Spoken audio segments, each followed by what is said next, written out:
Hello and welcome, ladies and gentlemen. We are looking at Talk the Talk. This is in the packet 4. This is the last activity of the packet. We have this You Will Only Come to One Conclusion as its cheesy title.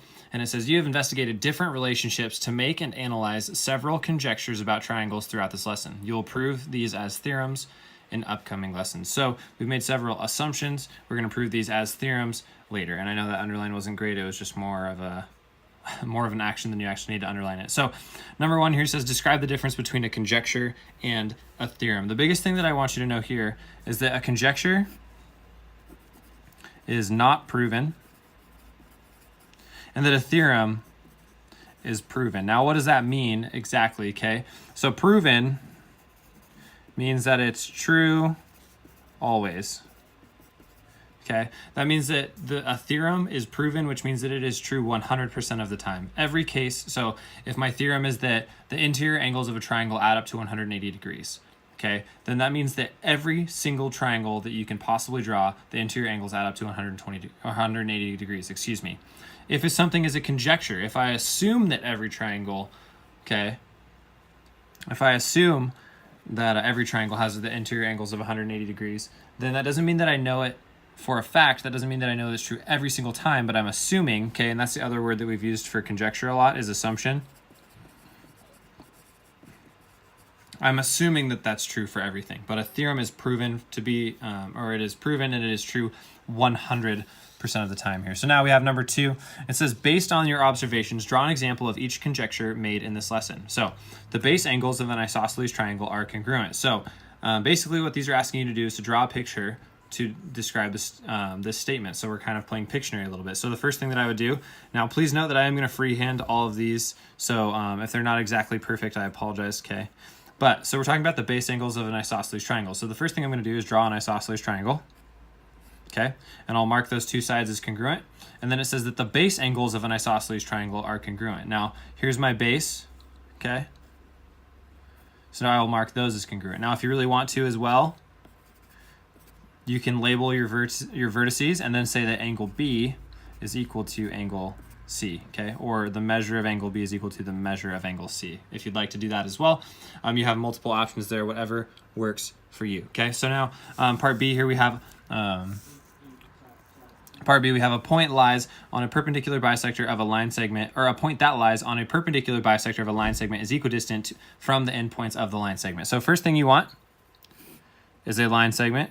And then you want a perpendicular line or a perpendicular bisector of that line segment, okay?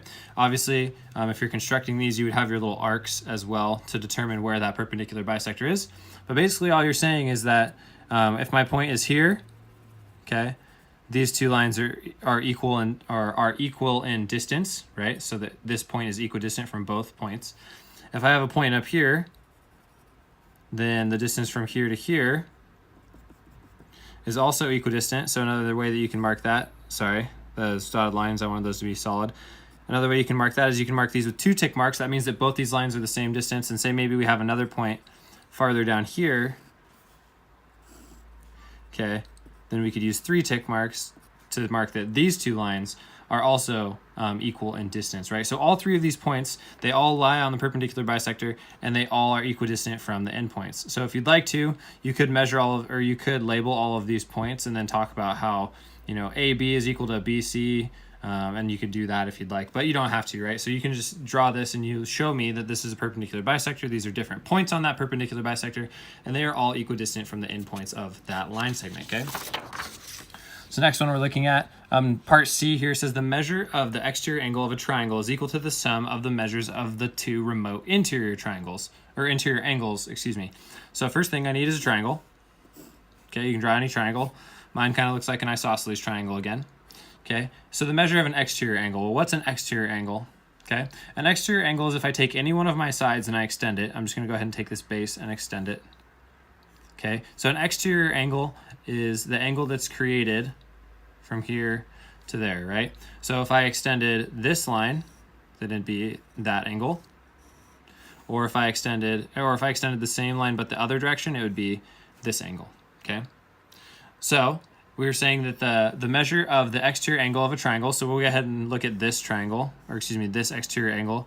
I'm gonna attempt to erase these. Yeah, there we go. this pencil has like very, very minimal eraser left, so I wasn't sure if this was going to work out. So we're looking at this exterior angle, and we're saying that the measure of this, so I'm going to go ahead and label these. We'll go A, B, C, D.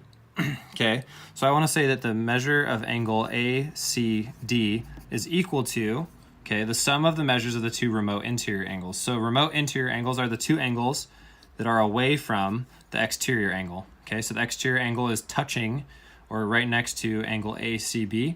So then my two remote interior angles are going to be the other two.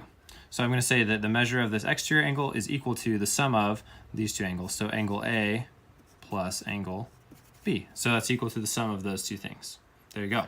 So next one, part D right here, we say the sum of the measures of the interior angles of a triangle is 180 degrees. So this one, if you'd like, you could go as simple as this. You could go angle A plus angle B plus angle C is equal to 180 degrees.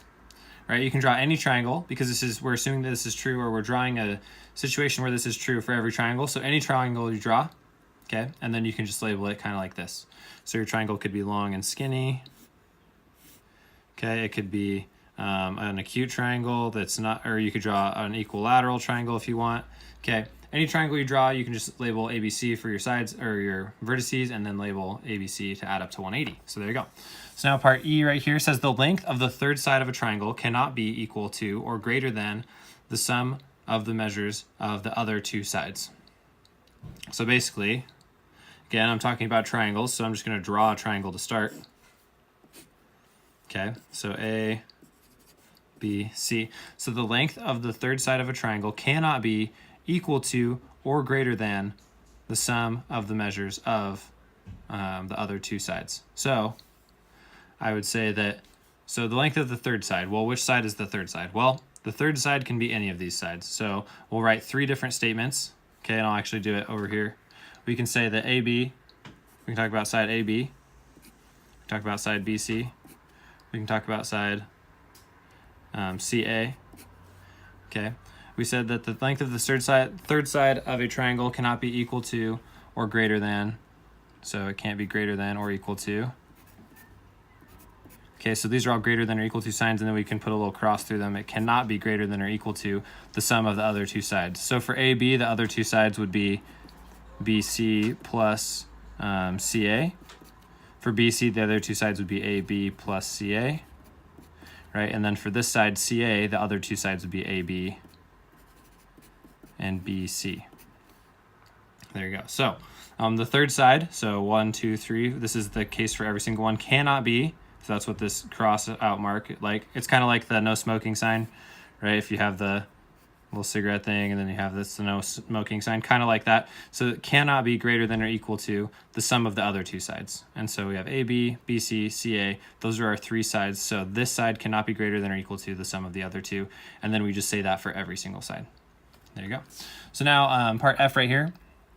The midsegment of a triangle is 1/2 the measure and parallel to the third side. So again, I'm just going to start by drawing a triangle.